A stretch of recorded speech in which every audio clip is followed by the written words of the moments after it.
महाराष्ट्र नवनिर्माण सेनेचे नेते श्री अविनाश अभ्यंकर यांना आमंत्रित करतो।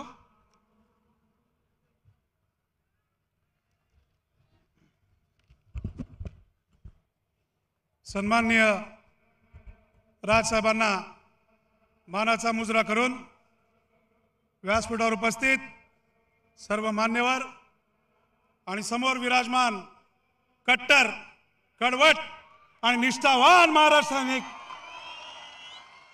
तुम्हाला गुढीपाडव्याच्या आणि मराठी नवीन वर्षाच्या खूप खूप मनपूर्वक शुभेच्छा। काय झालं, हल्ली शब्द उच्चारायला जरा भीती वाटते, कारण अचानक गेली 4.5 वर्ष एक जण म्हणत होता पोटात हात घालून कोथळा बाहेर काढी, दुसरा म्हणाला युतीत 25 वर्षात सडलो, आणि अचानक एके दिवशी एकत्र आले आणि म्हणाले तू मेरे सामने मैं तेरे सामने तुझको देखूं के प्यार करूं। अरे वाह रे वाह। आणि आमच्या राजसाहेबांना स्वाभिमान शिकवताय, या देशातील जनतेची तुम्ही खेळलेला आहात, या महाराष्ट्रातील शेतकऱ्याची तुम्ही खेळलेला आहात, आणि आमच्या राजसाहेबांना तुम्ही प्रश्न विचारताय। माझे प्रश्न आहेत त्या सन्माननीय मुख्यमंत्र्यांना, नक्की त्यांचा आदर करतो, आपण मुख्यमंत्री आहात, आपण काय बोलला होता राजसाहेबांबद्दल? आमच्या पक्षाची लायकी करताय, उरली सुरली लंगोट काढली म्हणून म्हणताय। राजसाहेबांची शपथ घेऊन सांगतो, राजसाहेबांची शपथ, की राजसाहेब ठाकरे जो आदेश देतील तो आम्ही सर्व महाराष्ट्र सैनिक अशा प्रकारे पाळू की तुमचा पाला पाचोळा झाल्याशिवाय आम्ही शांत बसणार नाही। समजलात कोण तुम्ही? तुम्ही आम्हाला शिकवणार स्वाभिमान काय? तुम्ही राजसाहेबांना विचारता की पाठिंबा दिला होता? होय, राजसाहेबांनी पाठिंबा दिला होता, कारण आज या देशाचा खरा नेता असेल, जर या देशाचा स्वाभिमानी नेता असेल तर तो एकच आहे, तो म्हणजे सन्माननीय राजसाहेब ठाकरे। बाकी सर्व सत्ते करता, खुर्ची करता, पदान करता लाचार आहेत। आज सकाळी म्हणतात मंदिर वही बनाएंगे, तारीख नहीं बताएंगे, पहिले मंदिर फिर सरकार, आणि नंतर एकत्र गळ्यात गळे घालतात।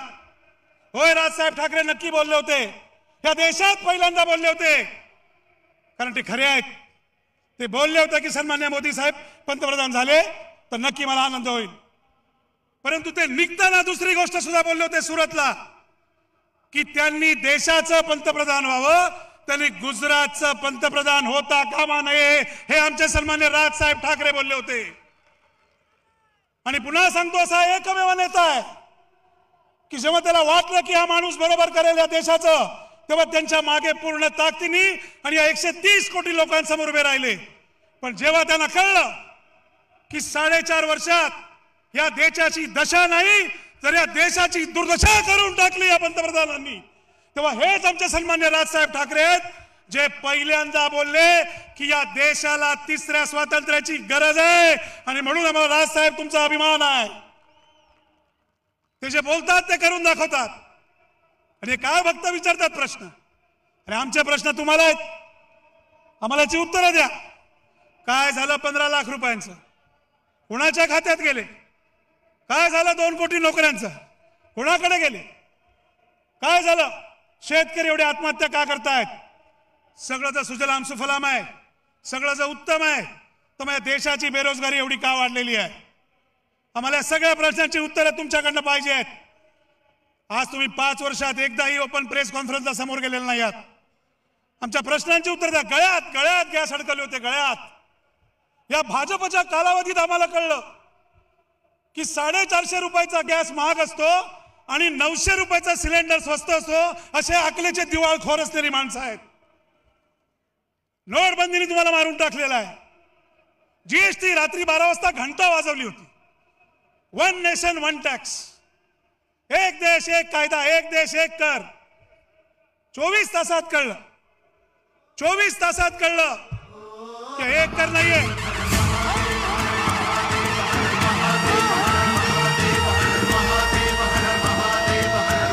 महाराष्ट्र नवनिर्माण सेनेचा सन्माननीय राजसाहेब ठाकरे यांचा राज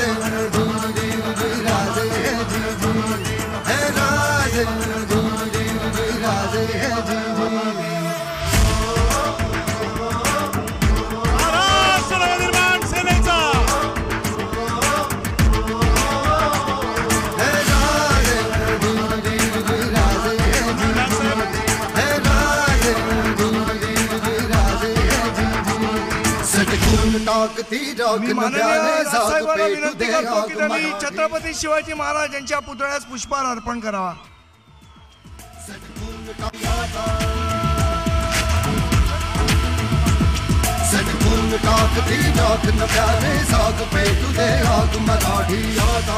माननीय राजसाहेबांना विनंती करतो की त्यांनी भारतरत्न डॉक्टर बाबासाहेब आंबेडकर यांच्या प्रतिमेस पुष्पहार अर्पण करावा.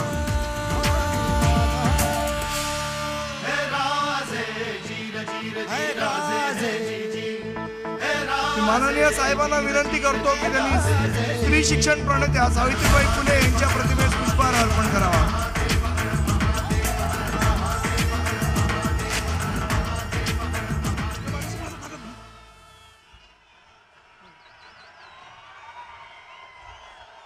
महाराष्ट्र नवनिर्माण सेनेचा सन्माननीय राजसाहेब ठाकरे यांचा. काळजी करू नका, जास्त वेळ बोलणार नाही, 2 मिनिटातच संपेल. सन्माननीय मुख्यमंत्री परवाच एका मुलाखतीत म्हणाले की राजसाहेब म्हणजे मान न मान मैं तेरा मेहमान. त्यांना नक्की आम्ही सांगू इच्छितो की राजसाहेब ठाकरे हे महाराष्ट्राची शान आहेत आणि महाराष्ट्र सैनिकाची जान आहे. त्या तरी लक्षात ठेवायचा. उचलली जीभ लावली टाळ्याला, हे आमचे शिक्षण खात्याचा विनोद केलेले तावडे ते बोलणार राजसाहेबांबद्दल. आधी पहिला रावसाहेब दानवेंना शिकवा भाषा कशी वापरायची असते. आधी तुमच्या प्रवक्त्यांना शिकवा की महिलांचा मान कसा राखायचा असतो. आणि आधी तुमच्या मुंबई अध्यक्षाला सांगा की कविता करून काही होत नाही, तर रस्त्यावर उतरून लोक जमवायला लागतात. आमच्याकडे एकही खासदार नाही, आमच्याकडे एकही आमदार नाही, पण आमच्याकडे लाखो नेसे महाराष्ट्र सैनिकाचे राजसाहेब ठाकरेंच्या एका शब्दावर जीव ओढून टाकलेला तयार आहेत. हे लक्षात घ्या.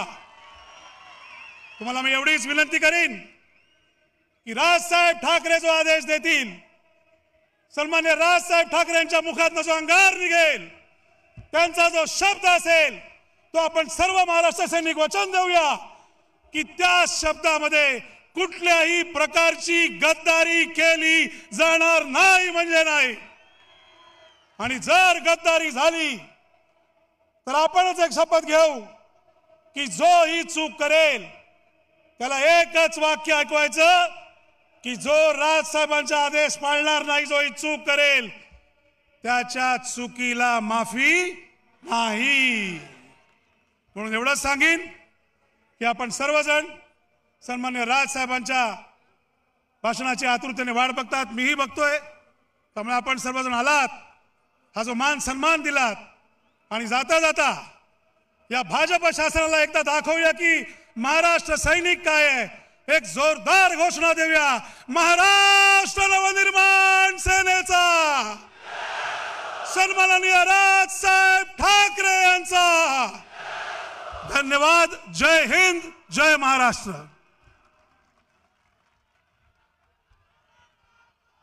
पुणे शहर महिला सेनेच्या वतीने रुपाली पाटील आणि त्यांचे सर्व सहकारी हे माननीय राजसाहेबांना झाशीच्या राणीच्या प्रतिमेचा भेट देतील.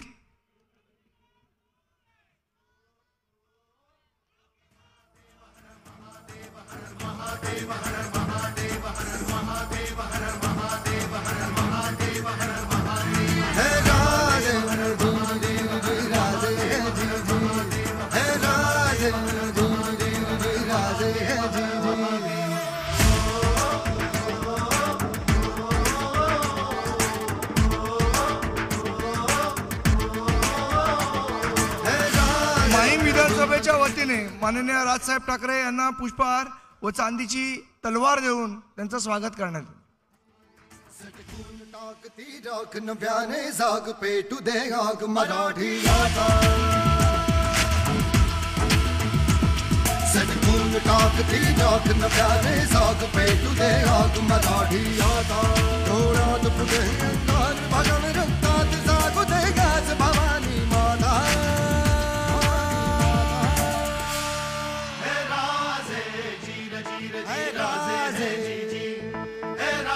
यानंतरच्या क्षणाची आपण सर्वजण आतुरतेने वाट बघत आहोत. मी माननीय राजसाहेबांना विनंती करतो की त्याने या उपस्थित जनसमुदायाला संबोधित करावं.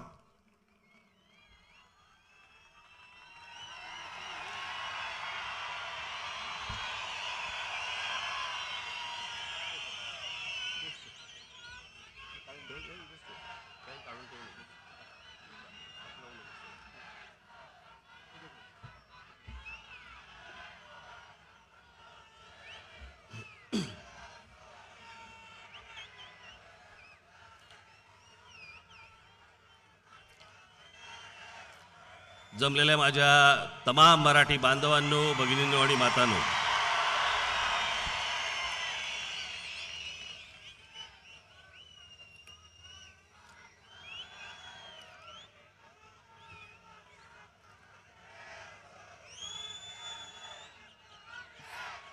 जरा वातावरण बदलल्यामुळे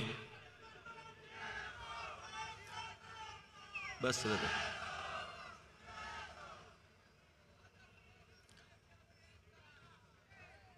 काल परवाकडे थोडीशी सर्दी झाली, त्या दिवशी खोकला झाला.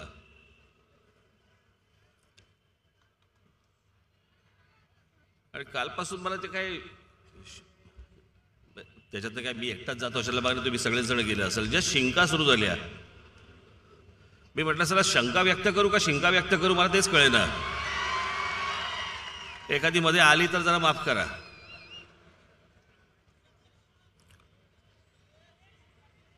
कारण आली ना तर हे फक्त तेवढंच घेतील.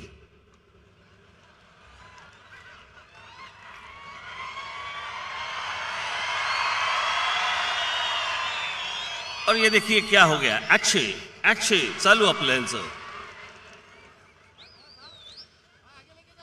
आज गुढीपाडव्याच्या निमित्तानं मी तुम्हाला सर्वांना मी मनपूर्वक शुभेच्छा देतो. हे नवीन वर्ष तुम्हा सर्वांना सुखाचं, समृद्धीचं, आनंदाचं, भरभराटीचं, वैभवशाली, सत्तेचं आणि मोदी मुक्त भारताचं जाओ, एवढीच फक्त एक इच्छा व्यक्त करतो.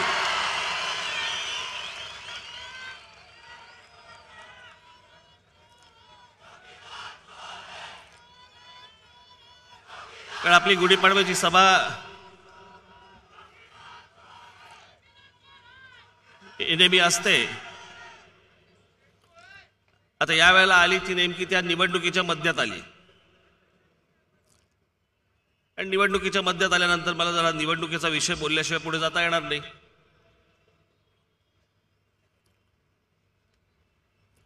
खरं तर पुढच्या काही दिवसांमध्ये माझ्या जवळपास महाराष्ट्रभर एक 8 ते 10 सभा आहेत.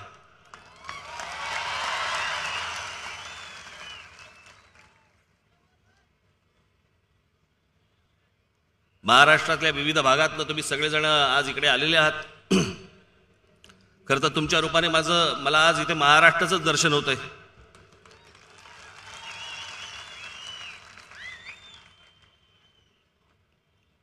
आणि साधारणपणे 11-12 तारखेला मी दौऱ्यावरती निघीन.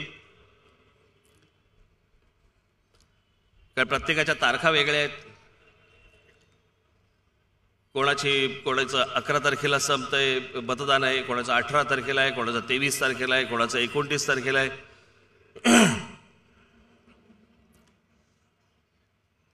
आणि मग त्याप्रमाणे त्या सगळ्या सभा आखलेल्या आहेत. आता ते तुम्हाला कळेल. गेले काही दिवस मी आपल्या वर्तमानपत्रांमध्ये, टेलिव्हिजन चॅनलमध्ये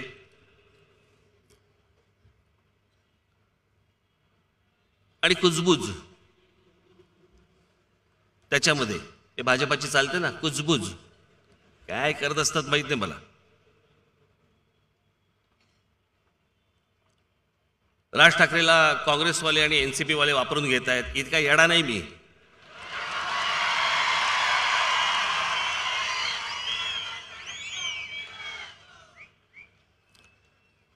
मी त्या दिवशीच माझ्या आपल्या मेळाव्यामध्ये मी सांगितलं होतं, मी ह्या पत्रकारांशी काही बोललो पण नव्हतो, त्यांना भेटलो पण नव्हतो. माझं कुठे काही स्टेटमेंट नाही, काही नाही, कशाचा काही पत्ता नाही. हे स्वतःहूनच लावत होते बातम्या. 3 जागा मिळणार, 2 जागा मिळणार, काँग्रेस एनसीपी बरोबर युती होणार. मग त्याच्यात अजित पवारने एक स्टेटमेंट केलं की मनसे आम्हाला हवी आहे. मग पृथ्वीराज चव्हाणांनी स्टेटमेंट केलं मनसे आम्हाला नकोय. अरे मी विचारलं का तुम्हाला? मग मी एके दिवशी अजित पवारांना फोन केला, म्हटलं हो मला जरा भेटायचं आहे. आणि भेटून त्यांना हाच प्रश्न विचारला. मी म्हटलं मी तुमच्याकडे युतीचा प्रस्ताव मांडला? ते बोलले नाही. म्हटलं म्हणजे जागा वाटपाचा विषयच नाही? बाकी इतर म्हटलं माझ्या पक्षातलं कोणी नेते तुमच्याशी बोलले का? ते बोलले नाही. म्हटलं मग तुम्ही का स्टेटमेंट देताय? अशोक चव्हाणांना ह्यांना पण बाकीच्यांना पण विचारलं मी. म्हटलं आम्ही तुमच्याशी काही बोललोय का? वर्तमानपत्रांमध्ये काही बातम्या येतात, चॅनलवरती काही बातम्या दाखवतात म्हणून म्हटलं ते येणार आणि तुम्हाला प्रश्न विचारणार, तुम्ही काही उत्तर देणार? तुम्हाला हवंय का नकोय याच्यापेक्षा मला तुमच्यावर यायचंय की नाही यायचंय हे पहिला प्रश्न आहे ना.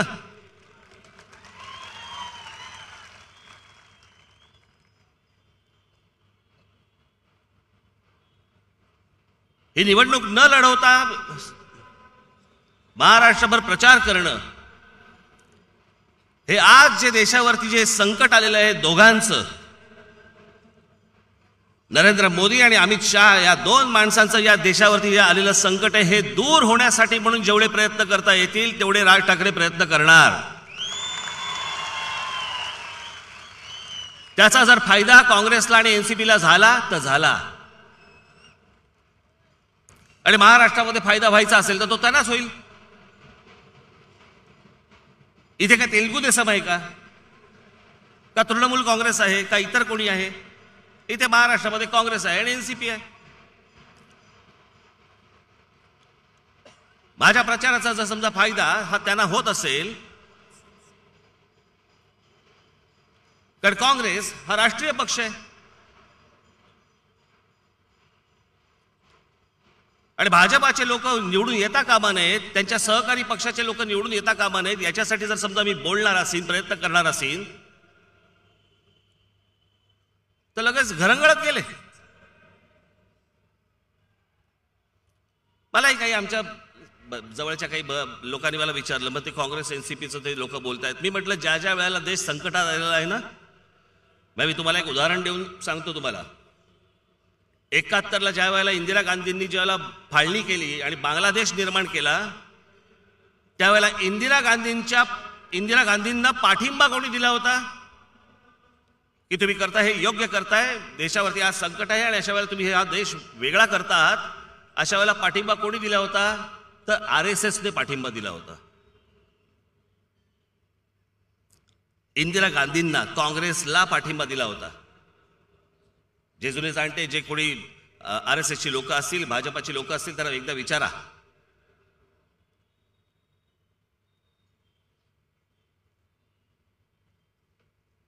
ला ज्या वेळेला 75ला ज्याला आणीबाणी आणली गेली आणि 77ला ज्यावेळेला निवडणुका झाल्या, जनता पक्ष ज्या त्यावेळेला निवडणुकीमध्ये होता,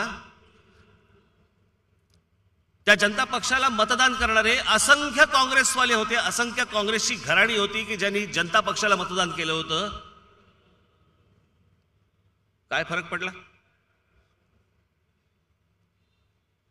ज्यावेळेला राजीव गांधींचं ज्यावेळेला हत्या झाली, इंदिरा गांधींची हत्या झाली, इंदिरा गांधींची ज्यावेळेला हत्या झाली त्यावेळेला अनेक अशी कुटुंब होती, भारतीय जनता पक्षातली असतील, संघातली असतील, की ज्यांनी काँग्रेसला मतदान केलं की नाही आमच्या पंतप्रधान गेल्या, त्याला मारलं.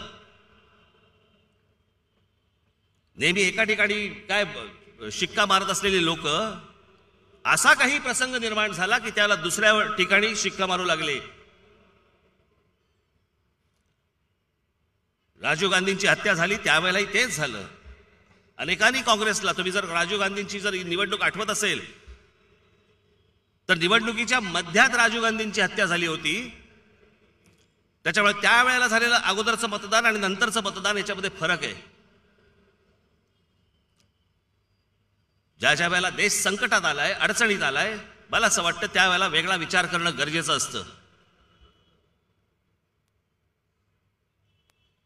त्या लोकांना मी तेच सांगितलं, म्हटलं हो शिवसेना घ्या आणि भारतीय जनता पार्टी घ्या, जिकडे भाजपाचा उमेदवार आहे तिकडे शिवसेनेच्या लोकांना तो नकोय, आणि शिवसेनेचा उमेदवार आहे तिकडे भारतीय जनता पक्षाच्या लोकांना नकोय. तरी पण सत्तेसाठी म्हणून मतदान करायला लावतात ना दुसऱ्याला, मनात नसताना. एक संकट दूर करण्यासाठी म्हणून मनात नसताना जर समजा तुम्हाला दुसरीकडे बटन दाबायला लागलं तर एकदा करून जातंय काय?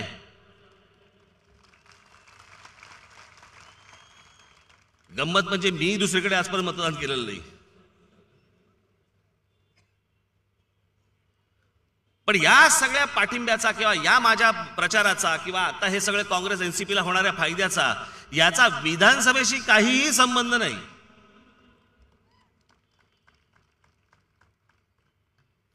ही आता परिस्थिती आता अशी आहे आणि त्या परिस्थितीनुसार घेतलेला तो निर्णय आहे.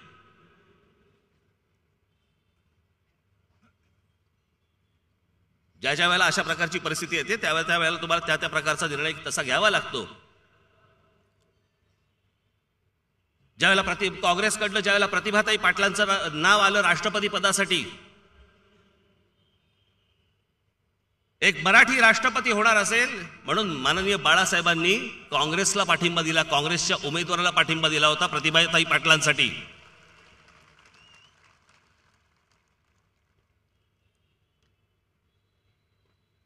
त्या त्या वेळेच्या त्या त्या परिस्थितीनुसार त्या ते निर्णय घ्यावे लागतात.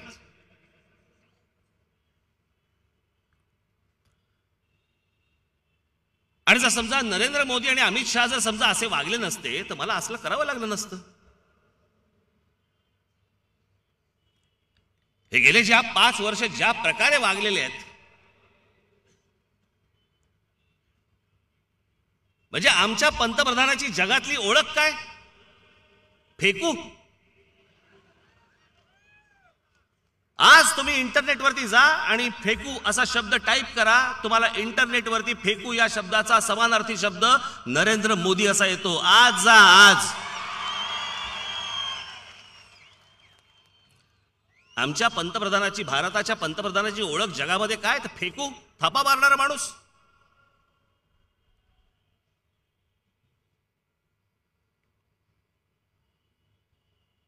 आता पण बघा ते सगळं पुलवामा प्रकरण झालं, त्याच्यानंतर काय ते एअर स्ट्राईक झालं, त्याच्यानंतर काय ते पाकिस्तानचं आम्ही विमानच पाडलं. ज्या अमेरिकेने विमानं पुरवली त्या पाकिस्तानला, त्यांचं आजचं का कालचं स्टेटमेंट आहे, अमेरिकेकडनं आलेलं स्टेटमेंट आहे की जेवढी विमानं आम्ही त्यांना पुरवली होती तेवढी सगळी विमानं तशीच्या तशी आहेत, एकही विमान पाडलं गेलं नाही. उत्तर द्यावं नरेंद्र मोदींनी मला या गोष्टींचं. तुम्ही का खोटं बोलताय लोकांना?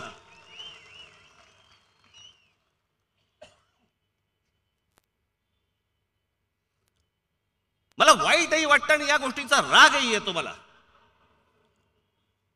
काय संधी मिळाली हो या माणसाला? नरेंद्र मोदी या माणसाला काय संधी मिळाली? इंदिरा गांधींच्या हत्येनंतर राजीव गांधींना ज्या प्रकारचं बहुमत मिळालं, त्याच्यानंतर 30 वर्षानंतर कुठच्या तरी एका व्यक्तीला किंवा एका पक्षाला बहुमत या भारतामध्ये मिळालं, आणि काय करून ठेवलं तुम्ही? पंतप्रधान होणं कुठच्याही देशाचं, खास करून भारताचं पंतप्रधान होणं, अहो किती आयुष्य गेली लोकांची. पंतप्रधान, या देशाचं पंतप्रधान व्हायचंय व्हायचंय व्हायचंय म्हणून गेली लोक.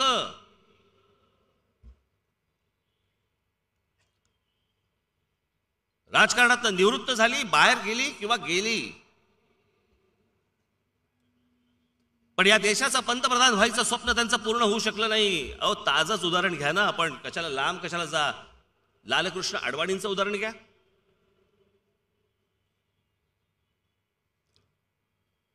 दोन खासदार निवडून आले असताना ज्या माणसाने सगळा अख्खा पक्ष उभा केला, मोठा केला, सत्तेपर्यंत पक्ष आणला, मनात काय असेल त्यांच्या? मनात एकच गोष्ट होती, मला पंतप्रधान व्हायचं. नाही होऊ शकले. लोकांची हयात गेली याच्यात.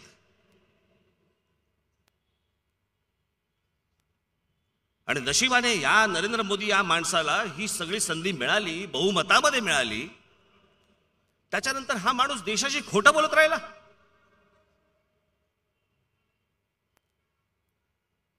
गेली 5 वर्ष झाली या माणसाने एक पत्रकार परिषद घेतलेली नाही. तुमच्या आमच्या कोणत्याही प्रश्नाला उत्तर द्यायला तयार नाही पंतप्रधान आमचा माणूस. कसली भीती वाटते पत्रकारांच्या समोर जायला? पंतप्रधानाला भीती कसली वाटते?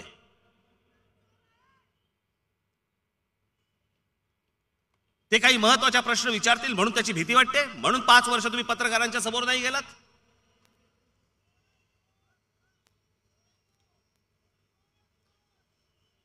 मी आज काही गोष्टी आणल्यात.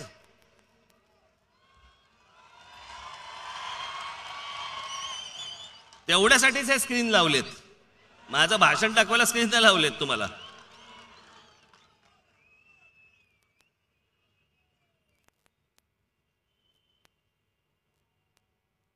काय करू शकला असता माणूस?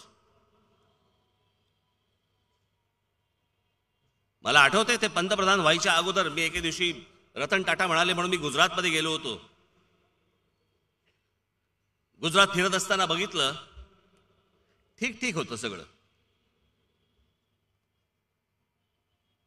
पण तिकडे काही मला काही कारखान्यांमध्ये नेलं, इकडे नेलं तिकडे नेलं, पण सतत माझ्या बरोबर हे माझ्या नंतर नंतर लक्षात यायला लागलं. माझी पत्नी पण होती बरोबर, माझे काही मित्र सहकारी इतर पण काही जण बरोबर होते.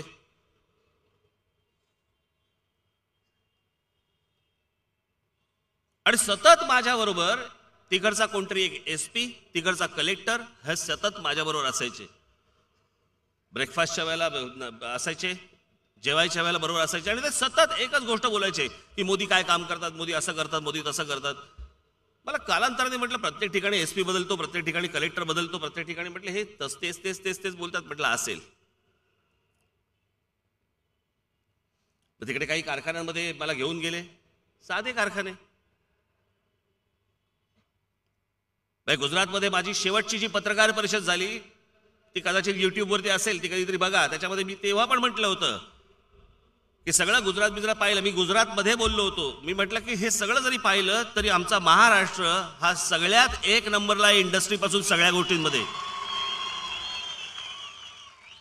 हे आता हळूहळू सुरू करतायत. पण त्यावेळेला जे स्वप्न दाखवलं, त्यावेळेला ज्या गोष्टी दाखवल्या, त्यावेळेला ज्या काही म्हणजे लोकांवरती जी काही छाप पाडली गेली,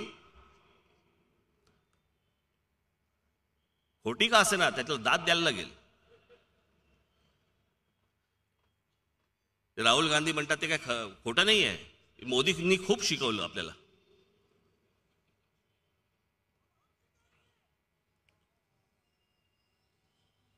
तिथे मी ज्या वेळेला गेलो त्या एका कारखान्यामध्ये माझ्या इथे एक मित्र बसलेले असतील कुठेतरी, जयेश गांधी म्हणून, ते माझ्याबरोबर तिकडे होते.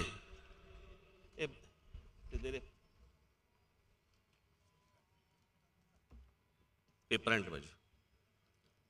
आणि त्यांनी मला असं बाजूला घेऊन मला सांगितलं, मला म्हणला साहेब हे काय बघतोय आपण? आपल्याकडे महाराष्ट्रामध्ये ह्याच्यापेक्षा प्रचंड आहे. हे आपण काय बघायला आलो इकडे? जयेश गांधी गुजराती आहे, पण त्याच्या बोलण्यातलं वाक्य काय होतं? हे काय बघतोय आपण इकडे? आपल्याकडे महाराष्ट्रामध्ये ह्याच्यापेक्षा प्रचंड आहे.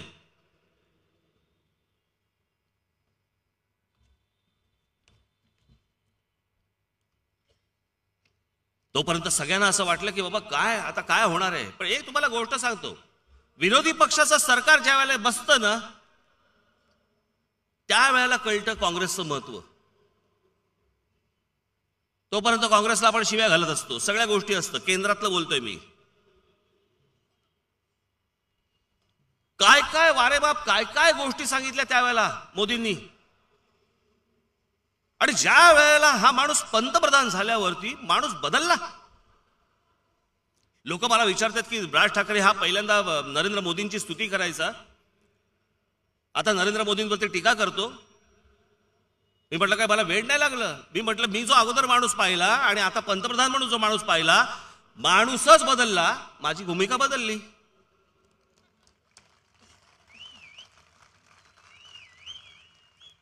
पंतप्रधान होईपर्यंत कोणाच्या वैयक्तिक आयुष्यामध्ये मला कधी डोकावंसं वाटत नाही. मी कधी जात पण नाही. पण समोरच्यांनी जर समजा एखादी गोष्ट जर समजा सार्वजनिक केली तर त्याच्याबद्दल बोलायला तर लागेलच.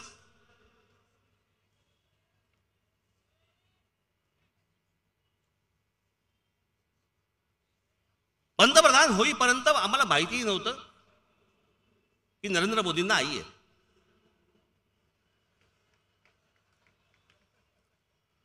बरं असू दे, त्यांना दीर्घायुष्य मिळो. पण वर्षातनं एकदा वाढदिवसाला आईला भेटायला जायचं, तेही मीडियाचे कॅमेरे घेऊन, ही कोणती पद्धत?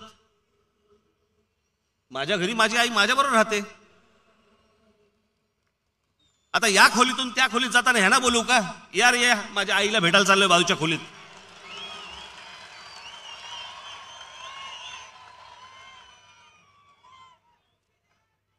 नोटबंदीच्या वेळेला आईंना, स्वतःच्या आईना उभं केलं रांगेमध्ये.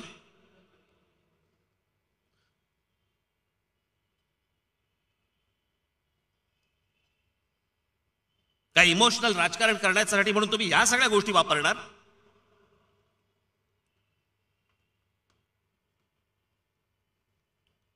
त्या बिचाऱ्या मात्याला माहितीही नसेल काय चाललंय.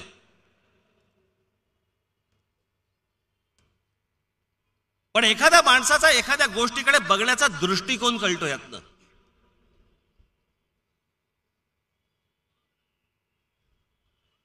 ही गोष्ट त्यांनी सार्वजनिक केली म्हणून ही गोष्ट बोलावी लागते.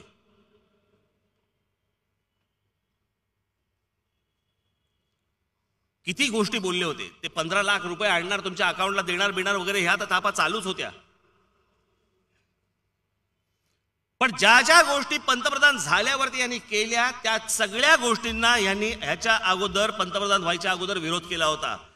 काय थोडासा, मी त्या दिवशी म्हटलं ना तुम्हाला, ते तुम्हाला काय ते व्हॉट्सअप वरती अनेक गोष्टी येतात, तुम्ही ते सगळे बघता आणि ढकलत जाता, नंतर लक्षात राहत नाही आपल्या त्या.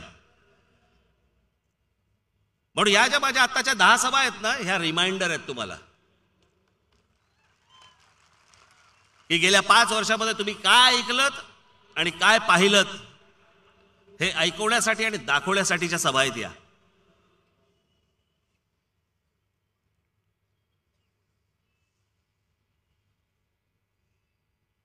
बहुमतामध्ये हातामध्ये आलेली देशाची सत्ता, अहो काय वंडर्स करता आली असते या देशामध्ये, काय करता आलं असतं.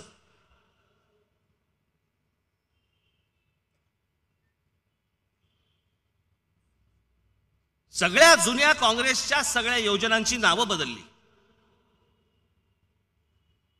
काँग्रेसच्या योजना चालू होत्या, त्याच योजनांची नावं बदलली.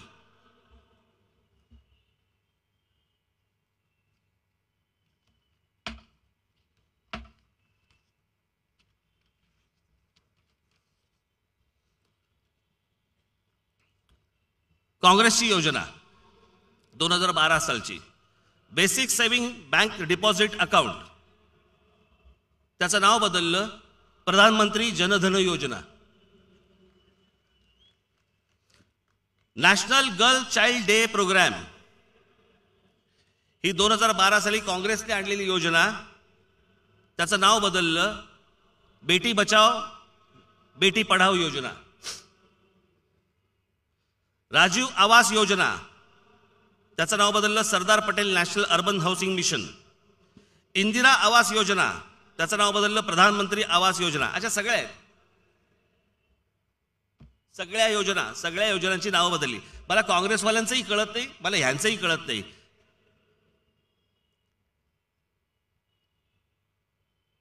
काँग्रेसमध्ये पण आपले नेहरू, गांधी, राजीव गांधी यांचीच तुम्हाला प्रत्येक योजनांना नावं द्यायला लागतात का? आणि भाजपला पण तिकडे सगळीकडे प्रधानमंत्री, भाजपा, अशीच सगळी नावं द्यावं लागतात का तुम्हाला? या देशात दुसरी माणसं जन्माला आली नाहीत का? मला आठवतंय मी एकदा इटलीला गेलो होतो आणि इटलीला रोम विमानतळावरती माझं विमान लँड झालं. विमान लँड झाल्यावरती ती आतली बाई जी होती, मी खरंच सांगतो माझ्या अंगावरती शहारा आला. ती जेव्हा बाई आतमध्ये त्या विमानामध्ये म्हणाली ना लँड झाल्यावरती, welcome to Leonardo Vinci airport. Leonardo da Vinci हा जगातला एक मोठा शिल्पकार, चित्रकार, सगळंच, त्याच्या पुढे कला गेलीच नाही म्हणतात. एका चित्रकाराचं नाव विमानतळाला द्यायचे आमच्याकडे देतात का हो?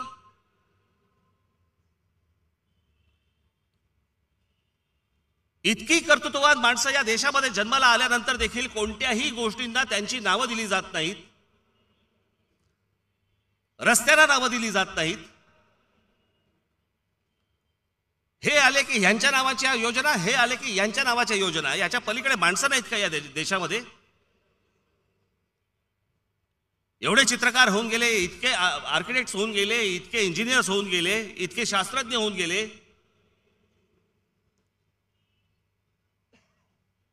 कोणाची नावं द्याविषयी नाही वाटत? त्यांच्यातल्या त्यांच्यातच तुम्ही फक्त तिकडेच खेळत राहता.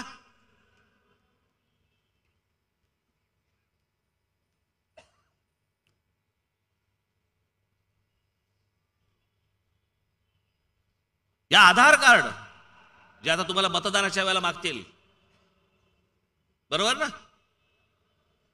या आधार कार्डाबद्दल आत्ता नरेंद्र मोदी काय म्हणाले होते पंतप्रधान झाल्यावरती, आणि पंतप्रधान व्हायच्या आधी काय म्हणाले होते, हे एकदा तुम्ही स्वतःच्या डोळ्यांनी आणि कानाने ऐका आणि डोळ्यांनी बघा.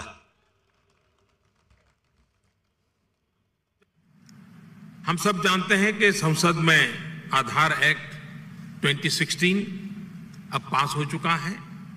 इस एक्ट के पास होने के बाद अब हमें सब्सिडी हो या फिर तमाम दूसरी सुविधाएं हो, डायरेक्ट कैश ट्रांसफर के लिए आधार के प्रयोग की सुविधा अब हमें प्राप्त हुई है. 128 करोड़ की आबादी वाले हमारे देश में अब तक 102 करोड़ लोगों का आधार कार्ड बांटे जा चुके हैं. यानी अब देश की 79% जनसंख्या के पास आधार कार्ड है. और उसमें भी अगर हम एडल्ट्स को सोचें, वयस्कों की बात करें, तो देश के 96% नागरिकों के पास आधार कार्ड है. आप सभी के समर्थन से इस साल के अंत तक हम देश के हर नागरिक को आधार कार्ड से जोड़ पाएंगे. आता याच आधार कार्डाबद्दल नरेंद्र मोदी पंतप्रधान व्हायच्या आधी काय बोलले ते ऐका. पिछले 3 साल से मैं लगातार गुजरात की तरफ से प्रधानमंत्री को चिट्ठी लिखता रहा हूं और मैंने आधार कार्ड के संबंध में गंभीर सवाल उठाए थे. मैंने उनसे चेतावनी दी थी कि गुजरात हमारा सीमावर्ती राज्य है. आप इस प्रकार से किसी के माध्यम से किसी को भी आधार कार्ड देते जाओगे तो हिंदुस्तान में जो इन्फिल्ट्रेशन करने वाले लोग हैं उनको बढ़ावा मिलेगा. पड़ोसी देशों के लोग हमारे यहां घुस जाएंगे, गैर कानूनी तरीके से वो नागरिक बन जाएंगे, हक छीन लेंगे हमारा.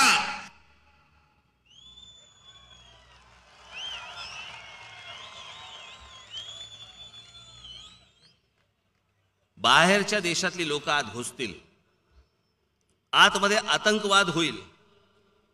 या सगळ्या गोष्टींना तुम्ही आधार कार्ड वाटू नका, देऊ नका, तर ह्या सगळ्या गोष्टी होतील, देशाला धोका निर्माण होईल.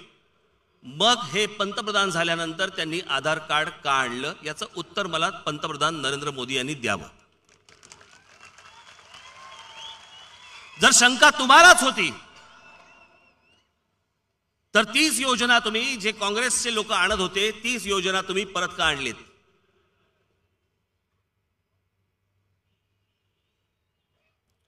एफडीआय नाही, तुमचं काय ते नमामि गंगे,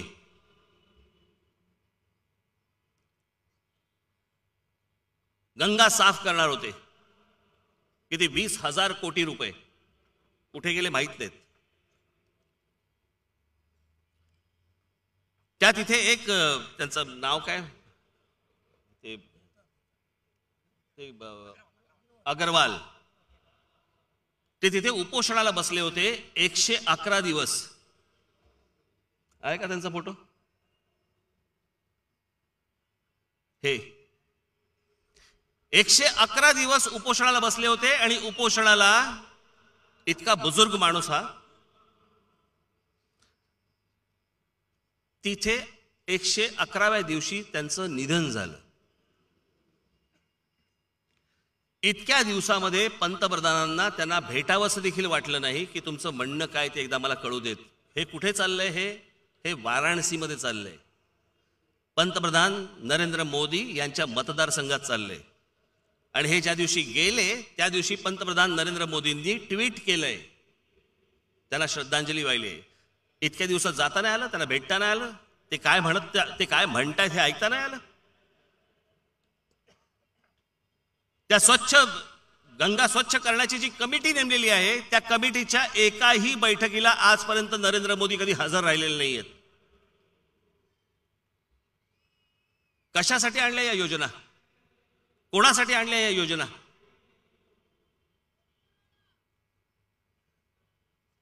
निवडणुकीच्या अगोदर सांगतात की शेतकऱ्यांना कर्जमाफी दिल्याशिवाय आम्ही शांत बसणार नाही.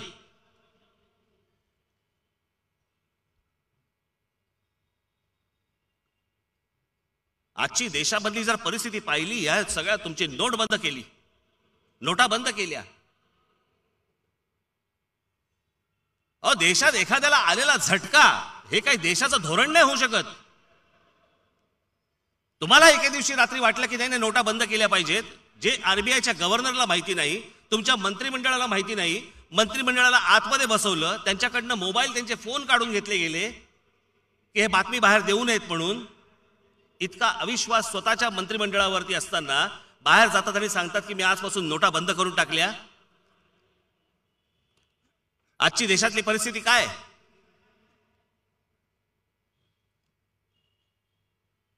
आता आलेला रिपोर्ट आहे, जवळपास या नोटबंदी आणि जीएसटी नंतर या देशातल्या 4 ते 4.5 कोटी लोकांच्या नोकऱ्या गेलेत.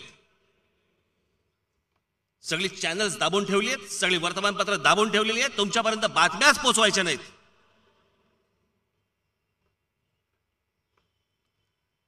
मी गेल्या गुढीपाडव्याच्या सभेमध्ये मी सांगितलं होतं तुम्हाला की हीच गोष्ट ॲडॉल्फ हिटलरने केली होती.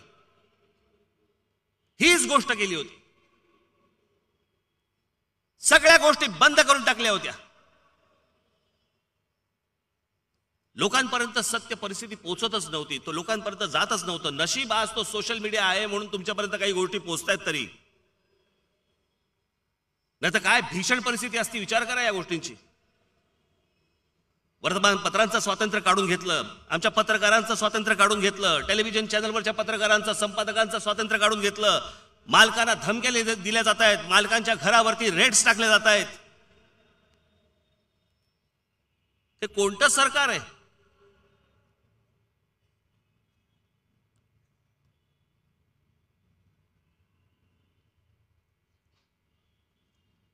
मला समजत नाही काय चाललंय. आणि तुम्हाला आठवत असेल तर म्हणून मी म्हटलं होतं 4 वर्षापूर्वी म्हटलं होतं की निवडणूक जिंकण्यासाठी म्हणून नरेंद्र मोदी पुन्हा एखादी युद्ध सदृश परिस्थिती निर्माण करतील, आणि ती त्यांनी केली. पुलवामाचा हल्ला झाला. कसा झाला? आरडीएक्स आले कुठून? काँग्रेसचं सरकार असताना हेच नरेंद्र मोदी विचारत होते की मी पंतप्रधानांना विचारतोय, मनमोहन सिंगांना विचारतोय की ही शस्त्र येतात कुठून, हा आरडीएक्स येतो कुठून?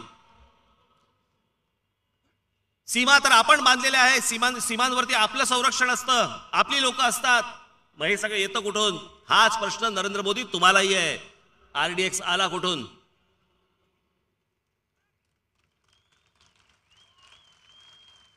आमचे 40 जवान हकनाक तरुण मारले गेले त्याच्यामध्ये. आज ते गेले, त्यांची बातमी झाली, भुर सगळं झालं. आज त्यांच्या कुटुंबियांकडे बघायला कोण नाही. त्याच्यावरतीही राजकारण टापत होते.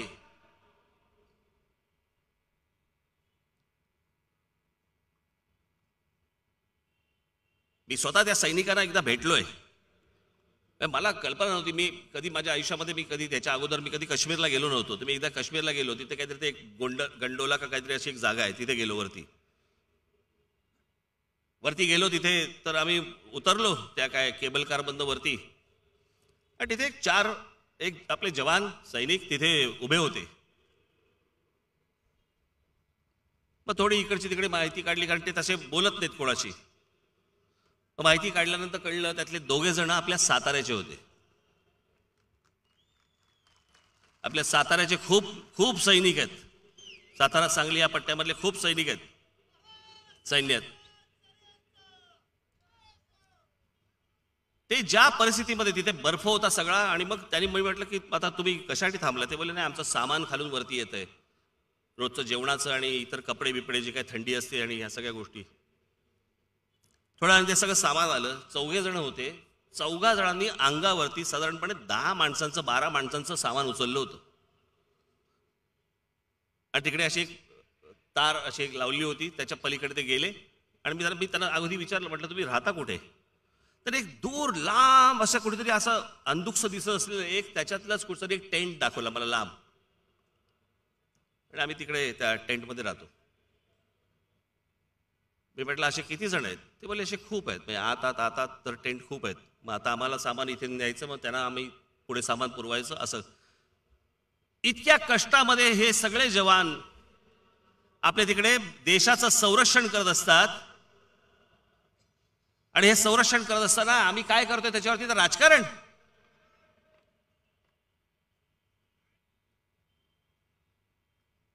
याच काश्मीरमध्ये त्या महबूबा मुफ्ती बरोबर भारतीय जनता पक्षाला युती करताना लाज नाही वाटली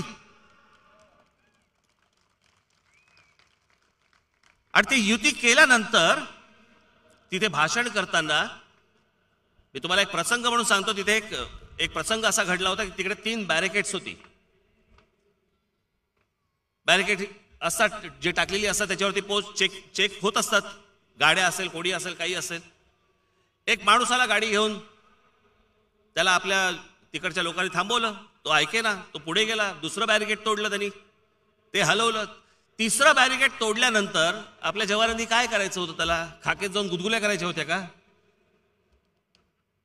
तिसरं बॅरिकेड तोडल्यानंतर आपल्या जवानांनी फायरिंग केलं. कारण माहिती नाही कोण आहे हा येतोय कोण माणूस. फायरिंग केलं. त्यात तो गेला. तो गेल्यानंतर जो काही धुमाकूळ तिकडे घातला गेला त्या फायरिंग केल्यानंतर त्या जवानांना तिकडे जे होते त्यांना सगळ्यांना सस्पेंड केलं. नरेंद्र मोदी काय बोलले तर ऐकू रे. आमच्या देशाचा पंतप्रधान आमच्या जवानांबद्दल काय बोलतो बघा. पहली बार 30 साल में पहली बार ये मोदी सरकार की कमाल देखिए. पहली बार सेना ने प्रेस कॉन्फ्रेंस करके कहा कि जो 2 नौजवान मारे गए थे सेना की गलती थी और सेना ने अपनी गलती मानी. इंक्वायरी कमीशन बैठे और जिन लोगों ने गोली चलाई थी उन पर केस दर्ज कर दिया गया. ये मेरे नेक इरादों का सबूत है मेरे भाई बहन. 30 साल में नहीं हुआ है. 30 साल में नहीं हुआ है. और इसलिए मेरे कश्मीर के भाइयों बहनों मैं आपको न्याय दिलाने के लिए आया हूं. त्यांनी त्या जवानांनी त्यांचं कर्तव्य पार पाडलं तर त्यांच्यावरती माफी मागायला लावली. त्यांच्यावरती केसेस टाकले आहेत आणि त्याच्यानंतर आपण अपेक्षा करायची की त्यांनी आमचं संरक्षण करावं म्हणून. भारतीय जनता पक्ष आणि ज्या वेळेला हे महबूबा मुफ्ती यांचं सरकार ज्या वेळेला युतीमध्ये सरकार होतं हे त्यावेळेची गोष्ट आहे. त्याच्यानंतर काश्मीरमध्ये काय परिस्थिती होती बघा. परिस्थिती काय होती बाजूला.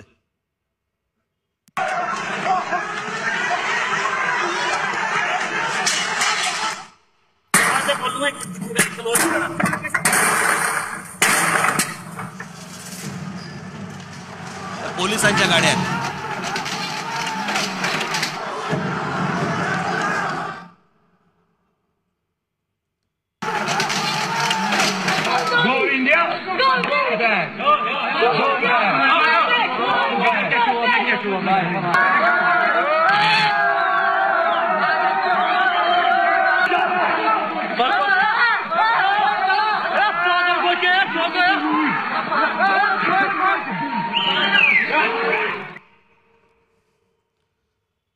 आमच्या जवानांवरती हात उचलण्यापर्यंत पाळी आली.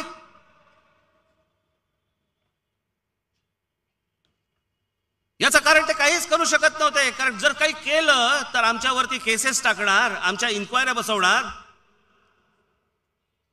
आणि तिथे असलेले आमचे जवान, ते काय सीआरपीएफचे आणि इतर आमचे सगळे जे जवान आहेत, काय करतायत ते तिथल्या स्थानिक लोकांचा मार खात आहेत.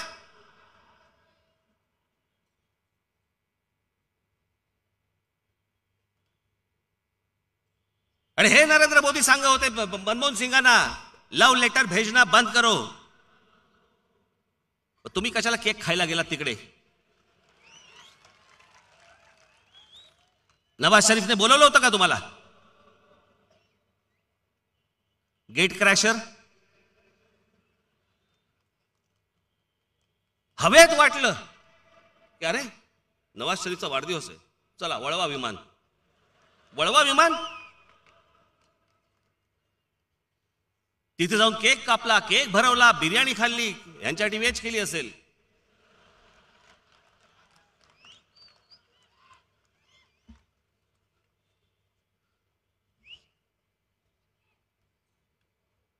या सगळ्या गोष्टी केल्यानंतर मी मागच्याला वाचून दाखवलं होतं की त्याच्यानंतर हे सगळा तुमचा पठाणकोटचा हल्ला झाला, तात्काळ झाला.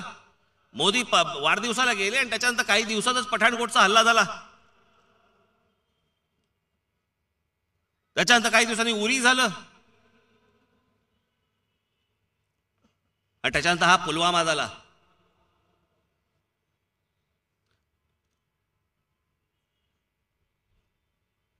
एअर स्ट्राईक केला.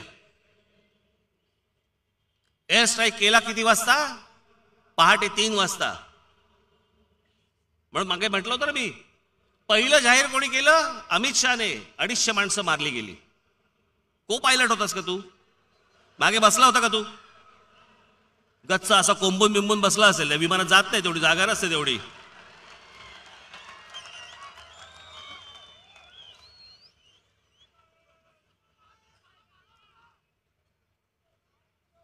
कुठून कळलं तुम्हाला?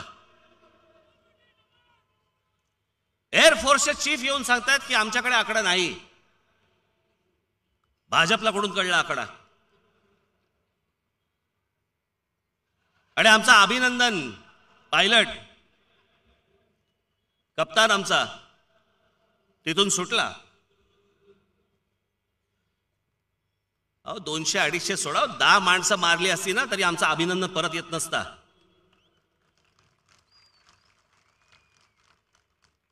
पंतप्रधान त्याच्यावरती विचारतात काय? विरोधक म्हणे माझ्याकडे प्रूफ मागतायत. अरे द्यायला नको? तुम्ही जर निवडणुकीच्या प्रचारासाठी या गोष्टी वापरणार असाल आणि करणार असाल, आणि जर बाकी समजा देशाने तुम्हाला विचारलं की बाबा हे कुठे माणसं मेली, जरा काहीतरी प्रूफ दाखवा, कुठे बॉम्ब टाकला त्याचा प्रूफ दाखवा, कुठे ते विमान पाडलं पाकिस्तानचं त्याचा प्रूफ दाखवा. प्रूफ विचारायचा नाही. विचारलं की देशद्रोही. हे देशद्रोही देशद्रोही देशद्रोही ही जी टूम आहे ना, ही पण कुठून आली आहे माहितीये का? ही पण ॲडॉल्फ हिटलरवरनं आली आहे. ॲडॉल्फ हिटलर ज्या वेळेला तिथे सत्ताधारी झाला, त्याच्यानंतर त्याच्या विरोधात जे जे लोक बोलले, जो कोणी त्याच्या विरोधात बोलेल, जाहीर करून टाकायचा हा देशद्रोही आहे. हे सगळं तिकडनं आलंय.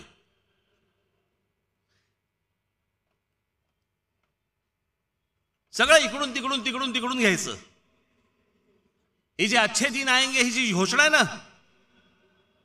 अच्छे दिन आएंगे, 1944च्या सुमारासमध्ये जे रुझवेल्ट होते ना, त्यांच्या वडिलांची ही घोषणा होती. अमेरिकेचे प्रेसिडेंट असताना, happy days are here again. त्याच्यावर घेतलेली ही घोषणा आहे. आणि त्याच्यामध्ये ॲडॉल्फ हिटलरची पण तीच घोषणा होती, तशाच प्रकारची घोषणा होती. हे रात्री पुस्तकं वाचत असणार.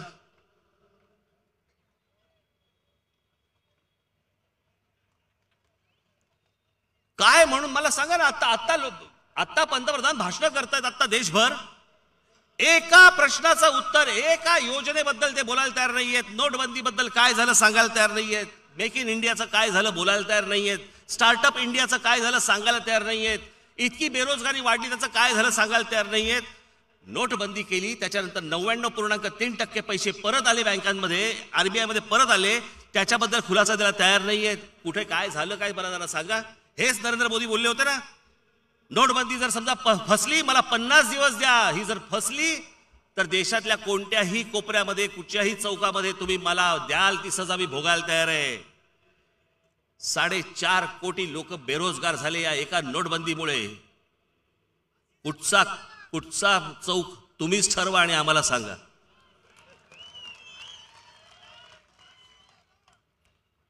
आताच्या निवडणुकीच्या भाषणामध्ये ह्याच्याबद्दल एक गोष्ट बोलायला तयार नाहीयेत. आता सगळीकडे जातात त्याला वेगळ्याच काहीतरी गोष्टी बोलतायत. हिंदू कार्ड, हे कार्ड, ते कार्ड. एक गोष्ट बोलायला तयार नाहीत.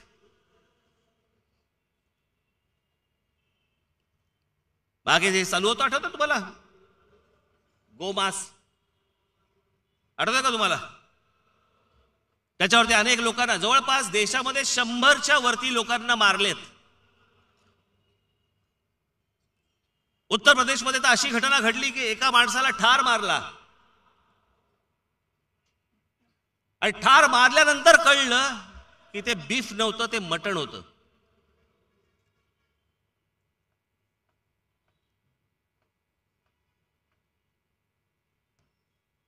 मी तुम्हाला आता ह्या भारतीय जनता पक्षाच्या कारकिर्दीतली गेल्या 5 वर्षातली त्यांच्या राज्यामधली गायींची परिस्थिती फक्त मी तुम्हाला फोटोद्वारे दाखवतो. तेवढी फक्त बघा तुम्ही. फोटो दाखवते. राजस्थानमध्ये 70,000 गायी मेल्यात अन्न न मिळाल्यामुळे. छत्तीसगडमध्ये हा बीजेपीचा एक माणूस आहे, त्याचं हे शेल्टर आहे, तिथे मेल्यात.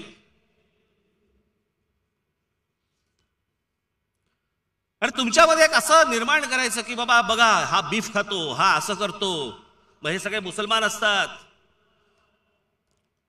मग हे गाय कापतात.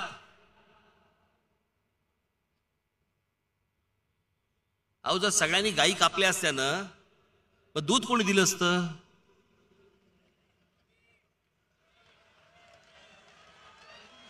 तू बोलू शकतो, मी नाही बोलू शकत. इकडे मला ऐकू आलं बरोबर.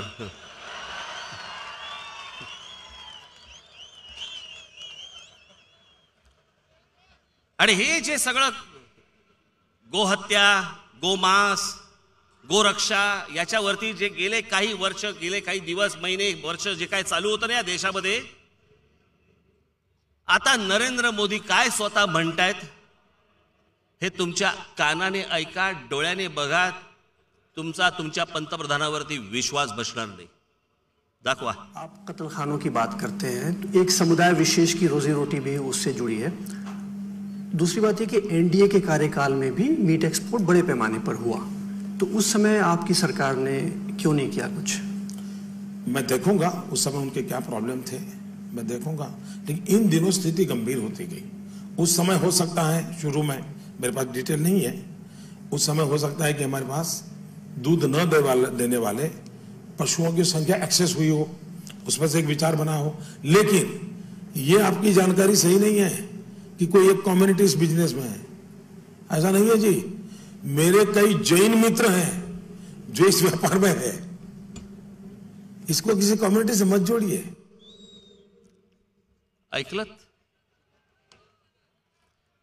मेरे कई जैन मित्र हैं जो इस बिजनेस में है. मैं गाय कापणे, बीफ एक्सपोर्ट करणे आणि या सगळ्या ज्या गोष्टी आहेत याच्यामध्ये यांचे काही मित्र आहेत, जैन मित्र.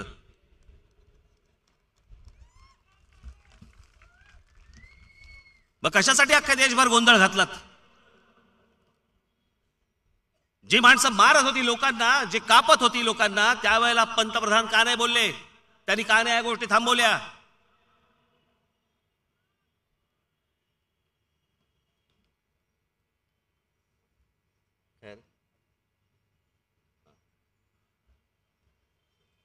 का नाही या गोष्टी थांबवल्या? कुठे घेऊन जायचा होता भारत तुम्हाला? काय नक्की करायचं होतं या देशाचं?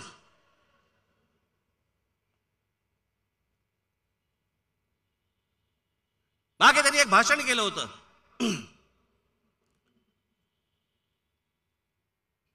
ते काय इंडिया, एवढी नावं ठेवली तरी. Digital India, digital India. प्रत्येक गावागावामध्ये काय ते तुमचं छोटी छोटी मशीन आणि सगळ्या गोष्टी. मग तुम्हाला बँकेचं कार्ड मिळणार, मग बँकेत तुम्ही जाणार वगैरे वगैरे. मी मध्यंतरी विदर्भाच्या दौऱ्यावरती होतो आणि विदर्भाच्या दौऱ्यावरती असताना एकदम अचानक आम्हाला कळलं की इथे आम्ही एका गावापाशी आलोय. त्या गावाचं नाव आहे हरिसाल. हे गाव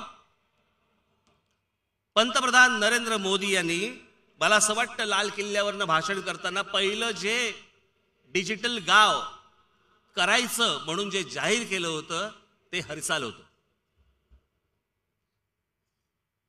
त्या हरिसालमध्ये माझ्याबरोबर संदीप देशपांडे होते, आमचा संतोष धुरी होते. मी म्हटलं जरा जा रे, म्हटलं जरा माहिती करून या काय काय पोहोचलंय तिथे. म्हणून आमचे संदीप देशपांडे, आमचा संतोष धुरी वगैरे तिकडे गेले. तुम्हाला हरिसाल या गावाची परिस्थिती काय आणि जाहिरात काय हे समोर दिसेल तुम्हाला. हे बघाच तुम्ही.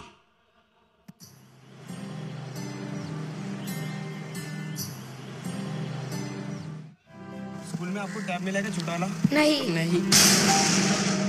स्कूल की तरफ से टैब मिला है? नहीं। कंप्यूटर है तो सिखाते नहीं। कंप्यूटर है, सिखाते नहीं है। डिजिटल विलेजच्या आरोग्य केंद्रामध्ये आलेलो आहोत, पण मुळातच या आरोग्य केंद्रात डॉक्टरच उपलब्ध नसल्यामुळे टेलिमेडिसिन सध्या गेली 4 महिने झाले बंद आहे, असं इथल्या मेडिकल ऑफिसरने सांगितलेलं आहे. आपण आता हरिसाल गावातल्या हेल्थ सेंटरमध्ये आलेलो आहोत. हेल्थ सेंटर, तुम्ही त्याची अवस्था बघताय, त्याची भिंतही पडलेली आहे. एक दाखवावी जिम आहे इकडे डिजिटल इंडियाची, हे दाखवण्याकरता ही योजना आहे असं दिसतंय इकडे. या जिमच्या बाजूला राहणारे गृहस्थ आमच्या बरोबरच, आपण त्यांच्याशी बोलूया. याची दुरुस्ती काही झालेली नाही आहे. त्याच्यानंतर माझी आईची याच्यामध्ये मृत्यू झालेली आहे. तुम्हाला फुकट सगळं मिळतं, वायफाय वगैरे? नाही, वायफायचं म्हणजे जास्त रेंजच नाही इथं. आपण डिजिटल विलेजमध्ये आहोत आणि इथे वायफायची काका सांगतात आपल्याला रेंजच नाही आहे अजिबात.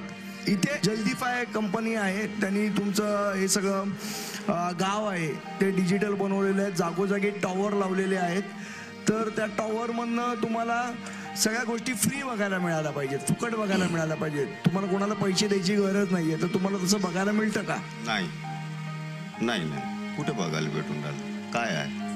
काहीच नाही आमच्याजवळ फ्री. माझ्या पाठीमागेच मी तुम्हाला दाखवतो की टॉवर आहे, पण इथे वायफायची रेंजच आपल्याला मिळत नाही. त्यामुळे बऱ्याचशा ज्या गोष्टी ऑनलाईन आहेत त्या ऑनलाईन इथे होताना आपल्याला दिसत नाही. काहीच नाही सांगितलं डिजिटल काय आहे, कायच्यावरून वापरतात, कायच्यासाठी आहे. फक्त डिजिटल आहे एवढं माहीत आहे. मॅडम आपल्याकडे स्वॅप मशीन आहे का? नाही आहे. नहीं। काका आपल्याकडे स्वॅप मशीन आहे का? स्वॅप मशीन नाही. तुमच्या बँकेत खातं आहे का? हा, खाता आहे. तुमच्याकडे ATM कार्ड आहे का? नाही आहे. मग तुम्ही पैसे कसे काढता बँकेतनं? अकाउंटमध्ये म्हणजे बँकेत जाऊन काढता का तिथे मशीनमध्ये पैसे काढता? बँकेत जाऊन. हां. मग तुम्हाला बँकेने कार्ड नाही दिलं का? नाही.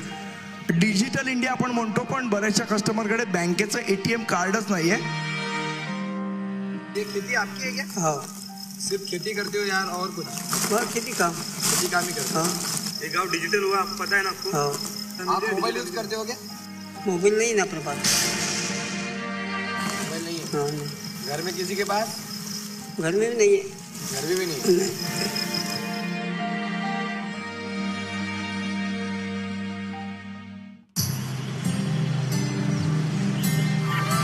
आज गावातील प्रत्येक शाळा, आरोग्य केंद्र डिजिटल झाली. एवढंच काय, लोक ऑनलाईन व्यवहार करतायत. सुख समृद्धीचं फळ आणि हरिसल मध्ये होऊ शकतंय तर देशात. ही सरकारची जाहिरात. हरिसाल झालं डिजिटल. आता तुम्हाला गंमत दाखवतो. हा मुलगा आहे ना, या जाहिरातीतला मुलगा आहे ना, हा मॉडेल पण आम्हाला सापडला. पुढे चालू करा. प्रगती होऊ शकते, हेच सरकारने सिद्ध केलंय. राष्ट्रीय आनंदाचं वाहे वार. हरिचालची जी डिजिटल विलेज इंडियाची ऍड आहे युट्यूबवर आपल्या सगळीकडे शासनाने जे प्रसारित केलेली ऍड आहेत, ऐका ऐका ऍडचे मॉडेल आपल्याला इथे सापडलेले आहेत. तुम्ही काय सांगाल, तुम्ही ऍड केलीत, मी लाभार्थीची ऍड केलेली, तुम्हाला खरोखर वाटतं की तुम्ही लाभार्थी झाला? सर त्याच्या बदलात मला काहीच बोलायचं नाही आहे. नाही, पण तुम्हाला लाभ मिळाला की नाही मिळाला? सर ते शासनालाच माहिती आहे मी कुठल्या वर्गाचा लाभार्थी आहे नाही आहे, ते त्यांनाच माहिती आहे. तुमच्याकडे स्वॅप मशीन आहे का? माझ्याकडे नाही. पेटीएम?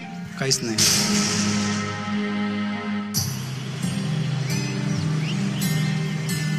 मी लाभार्थी होय, हे माझं सरकार. होय हे माझं सरकार.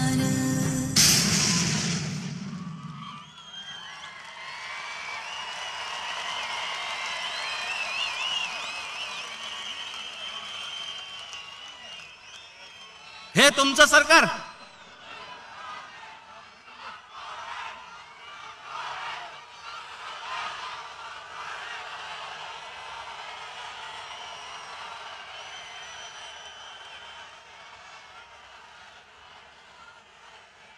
लोकांना किती फसवायचं, किती लुटायचं, किती खोटं बोलायचं, याला काय मर्यादा आहेत की नाही?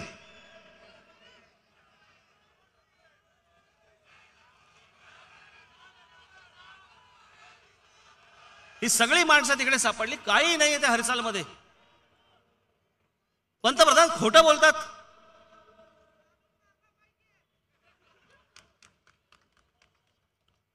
आणि या कोणत्याही प्रश्नांची उत्तरं भारतीय जनता पक्षातल्या मोदी तर येतच नाही समोर, तो भाग वेगळा.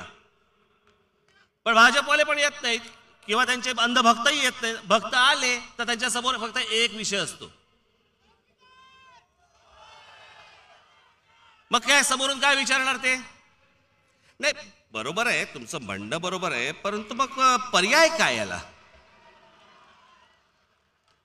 विचारतात की नाही? 1947 साली ज्या वेळेला स्वातंत्र्य मिळालं त्याच्यानंतर महात्मा गांधी यांनी पंडित जवाहरलाल नेहरू यांना पंतप्रधान केलं. या देशाला पर्याय होता नाही. गांधी म्हणाले नेहरू नेहरू. देशाने ठरवलं होतं का? नाही. पंडित जवाहरलाल नेहरू गेल्यानंतर लाल बहादूर शास्त्री या देशाचे पंतप्रधान झाले. या देशाने ठरवले होते का? तो पर्याय होता का तुमचा? नाही. लाल बहादूर शास्त्री गेल्यानंतर इंदिरा गांधी या देशाच्या पंतप्रधान झाल्या. हा पर्याय होता का त्यावेळेचा? नाही. तुम्हाला विचारलं होतं का? नाही.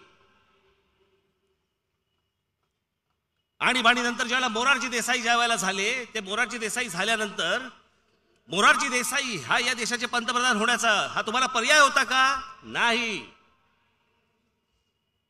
काँग्रेसला आणीबाणीला विरोध म्हणून जनता पक्षाला पाठिंबा, या एका गोष्टीवरती मोरारजी देसाई पंतप्रधान झाले. तो तुमचा या देशाचा पर्याय होता का?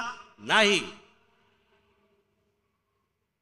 इंदिराजींची हत्या झाल्यानंतर राजीव गांधी या देशाचे पंतप्रधान झाले. या देशाचा निर्णय होता का? तुम्हाला पर्याय होता का? नाही. राजीव गांधी गेल्यानंतर पी.व्ही. नरसिंहराव झाले, त्याच्यामध्ये चंद्रशेखर एक मध्ये होऊन गेले. देशाचा पर्याय होता? नाही. पी.व्ही. नरसिंहराव झाले, तुमचा पर्याय होता? नाही. नरसिंहरावानंतर ज्याला भारतीय जनता पक्षाचं ज्या वेळेला सरकार आलं, मी मगाशी तो विषय अर्धवट ठेवला मुद्दामून, हा मला विषय सांगायचा म्हणून, की 2 खासदारांपासून ज्या माणसाने लालकृष्ण अडवाणी या माणसाने 2 खासदारांपासून हा संपूर्ण पक्ष सत्तेपर्यंत आणला. सत्तेपर्यंत आणल्यानंतर अडवाणींना बाजूला करण्यात आलं आणि त्या आजूबाजूला कशाचा काही संबंध नसलेले अटल बिहारी वाजपेयी, मला त्यांच्याबद्दल आदर आहे, तो भाग वेगळा, पण अटल बिहारी वाजपेयी हा त्यावेळेचा पर्याय नव्हता. तो तुमचा पर्याय नव्हता, तो देशाचा पर्याय नव्हता. अटलजींच्या नंतर ते देवेगौडा झाले, तुमचा पर्याय होता? नाही. इंदर कुमार गुजराल झाले, तुमचा पर्याय होता? नाही. आज कशाला पर्याय मागतोय? बरं, नरेंद्र मोदींनी ज्या प्रकारे देश खड्ड्यात नेऊन ठेवलाय त्याच्या अजून खाली खोल कोण नेणार आहे?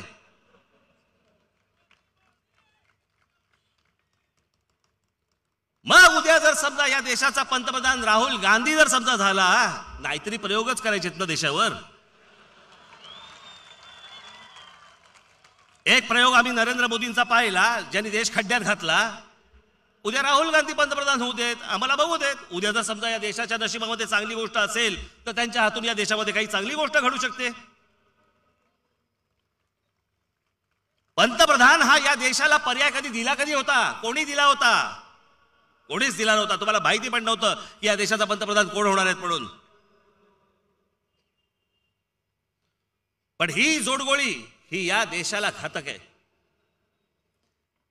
यांनी त्यांचे रंग जे पहिल्या या 5 वर्षामध्ये दाखवलेले आहेत, दुर्दैवाने जर काही बरं वाईट झालं आणि जर समजा हे आले तर हा देश कुठे नेऊन ठेवतील? या देशामधल्या निवडणुका बंद करून टाकतील, सगळ्यांची गळचेपी करून टाकतील. तुमच्यापर्यंत कुठच्याच गोष्टी पोहोचणार नाहीत. तुम्हाला कोणताही लोकतांत्रिक अधिकार राहणार नाही.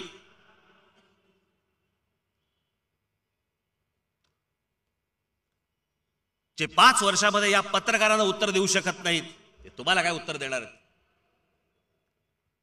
विचारतो कोण तुम्हाला?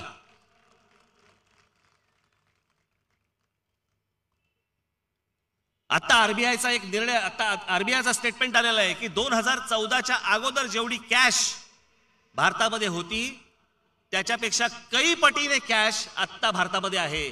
आली कुठून? ही आली भारतीय जनता पक्षाकडनं. या ज्या निवडणुका लढवल्या गेल्या ना त्याच्यातनं ही सगळी कॅश बाहेर आली.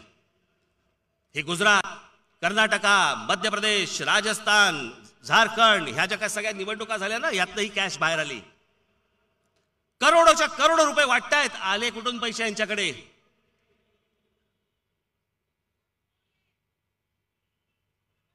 अमित शहाने असं सांगितलं होतं की भारतीय जनता पक्षाचं दिल्लीमध्ये जे कार्यालय आहे जगाच्या पाठीवरती कुठच्याही राजकीय पक्षाचं अशा इतकं मोठं कार्यालय नसेल. 7 स्टार पक्षाचं कार्यालय. अख्ख्या देशभर प्रत्येक जिल्ह्यामध्ये जमिनी घेऊन ठेवल्या ह्यांनी नोटबंदीच्या अगोदर. यांना सगळं माहिती होतं नोटबंदी करायची, ही सगळी गोष्ट माहिती होती म्हणून हे सगळं अगोदर करून ठेवलं यांनी. त्याच्या अगोदर सगळ्या जमिनी घेऊन ठेवल्यात. हे तुमच्याशी लपालपी खेळणारं असलं सरकार, तुमच्याशी खोटं बोलणारं सरकार, तुमच्याशी गद्दारी करणारं सरकार हे परत निवडून द्यायचंय.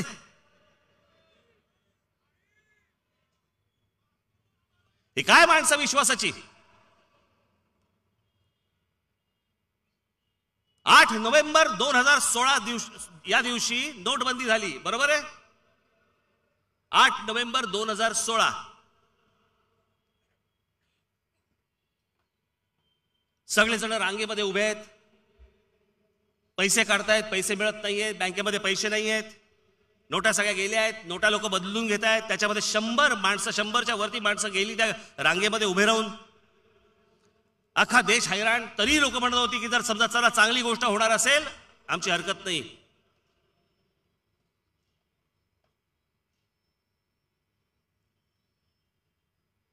आठ 7 डिसेंबर का 8 डिसेंबर 2016 म्हणजे बरोबर 1 महिन्यानंतर, बरोबर 1 महिन्यानी शेखर रेड्डी नावाचे एक आंध्र प्रदेश मधले एक कंत्राटदार आहेत आणि त्यांचं काही राजकीय पक्ष राजकारणामध्ये पण आहेत. शेखर रेड्डी, या शेखर रेड्डींच्या घरात धाड टाकली गेली. दाखवा तुम्ही, दिसतायत का पैसे?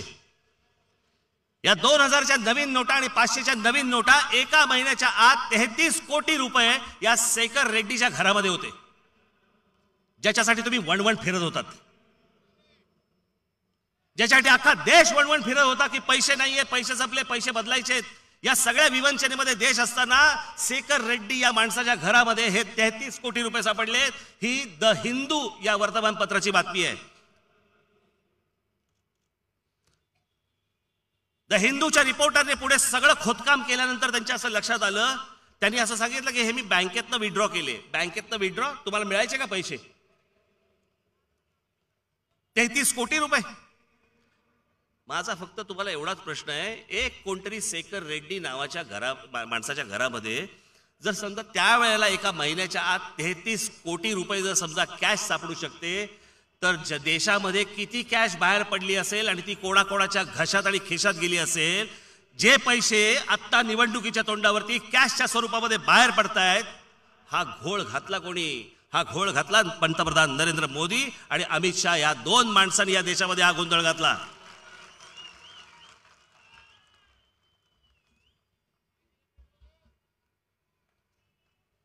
दोन माणसांनी घातलं. मी जाता जाता बाबांनो फक्त मी तुम्हाला अजून एक गोष्ट दाखवणार आहे. तुमचं डोकं काम नाही करणार. भाई सगळ्या बांधवांना भगिनींना माझी विनंती आहे की जे मी आता तुम्हाला दाखवणार आहे ही पंतप्रधान नरेंद्र मोदी यांची योजना. योजनेचं नाव मुद्रा लोन. एका तासामध्ये तुम्हाला 1 लाख किंवा 1 कोटी रुपये मिळू शकतात. 1 कोटी ना, 1 कोटी रुपये एका तासाच्या आत. 59 मिनिटांमध्ये तुम्हाला 1 कोटी रुपये मिळू शकतात. ही पंतप्रधान नरेंद्र मोदी यांनी जाहीर केलेली गोष्ट. ही जाहीर केल्यावरती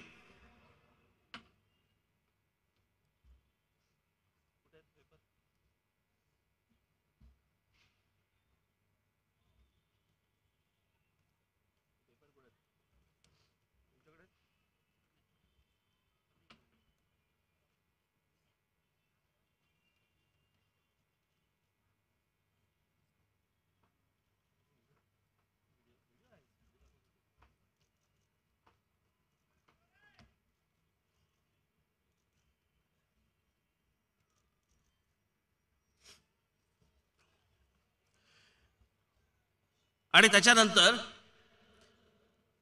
मी तुम्हाला हा फक्त व्हिडिओ इंग्रजीमध्ये आहे परंतु तुम्हाला तो नीट या सगळ्या गोष्टी ते काय म्हणतात ते बघा. HW नाव HWचं आहे ना, HW नावाचं पोर्टल आहे. त्याच्यावरती त्यांनी स्वतः इन्व्हेस्टिगेट केलं आणि इन्व्हेस्टिगेट केल्यानंतर त्यांच्या काय लक्षात आलंय ते एकदा आपण जरा बघा. लाव.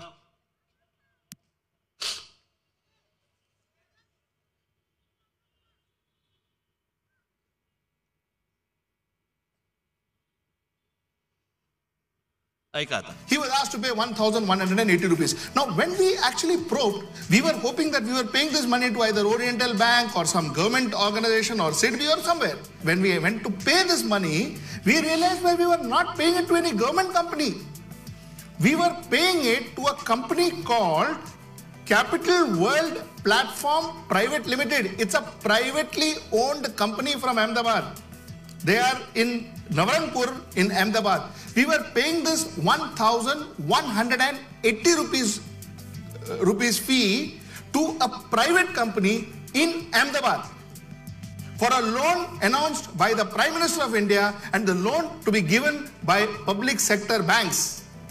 So Prime Minister of India announcing a loan that public sector bank will be given, but the money that we gave, the fee for this was collected by a private company called Capital World Platform Private Limited. This raised eyebrows. We started investigating further.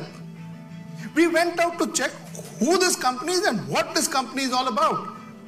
And what we realized is this company, the person heading this company was a gentleman called Jinath Vikas Bhai Shah. He was the director of this company and he became a director of this company 30th March 2015. The second person who was running this company was Vikas Manilal Shah. He became a director in 24th of August 2016. Who is this person? One doesn't know. The only person who is a nominee director who became very recently on 4th of September 2018 he became a director was Akhil Handa. Now, Akhil Handa, according to our information, was a person who worked very closely with Modi during the election campaign, 2014. He was working together with Prashant Kishore, the then campaign manager of Modi. So, that was the only thing we could understand about one director, his name Akhil Handa. So, that was it.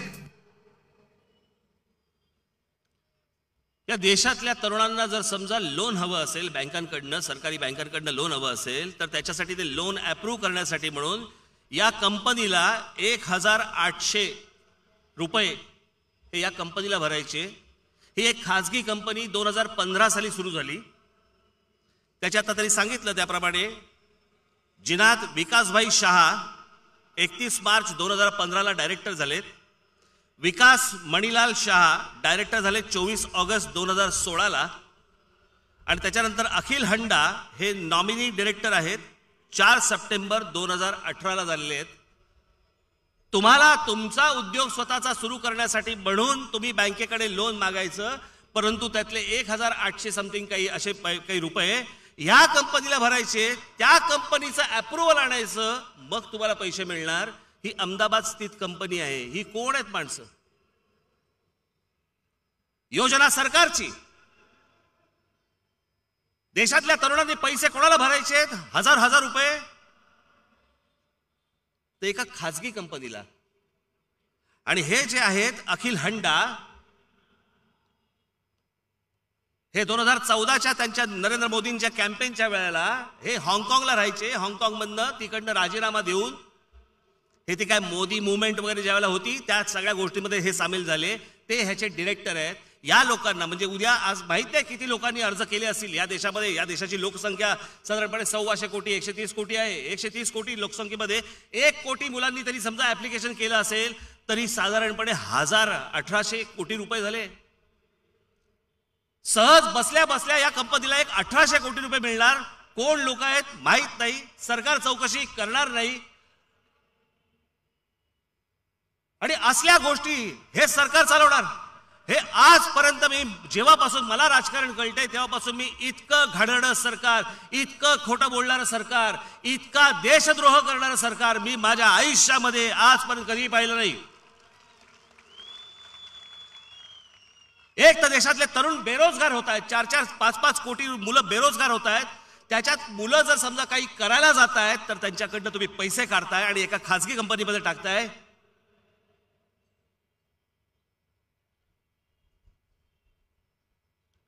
याला काय देश बनायचा का? मला जरा सांगा. याला काय सरकार बनायचं का? सांगा. आजपर्यंत अशा गोष्टी तुम्ही कधी ऐकल्या होत्या का?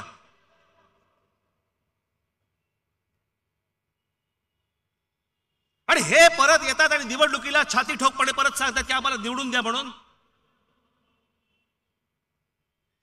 आज एवढा देश खड्ड्यामध्ये घालून ठेवल्यानंतर हे परत एका हिमतीने परत येतात तुमच्या समोर. आज देशभर सगळ्या ठिकाणी पैसे वाटतायत.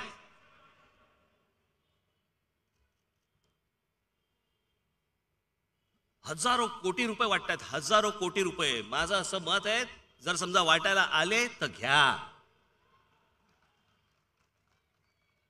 या नालायकांनी देश लुटला. हीच वेळ आहे आता ह्यांना लुटायची. आपल्या देशाचे पैसे परत यांच्याकडनंच घ्या आणि गांडीवर लात मारून हाकलून द्या लोकांना.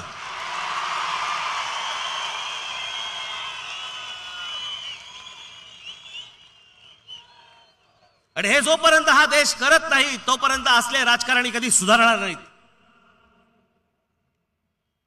या देशाची गद्दारी करणाऱ्या असल्या राजकारण्यांना तुम्ही घरीच बसवलं पाहिजे.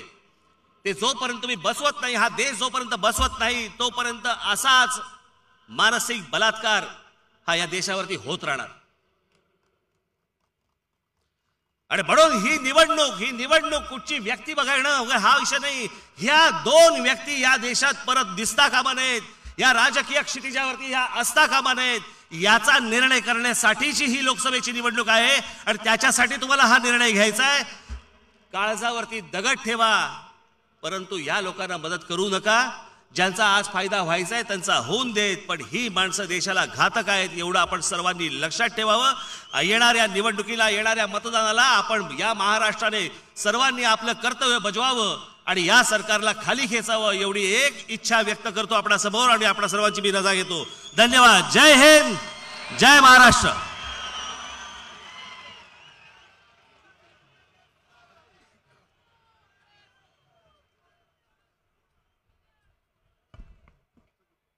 या सभेची सांगता राष्ट्रगीतांनी होईल. सर्वांनी राष्ट्रगीतासाठी उभं राहायचं.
सर्वांना एक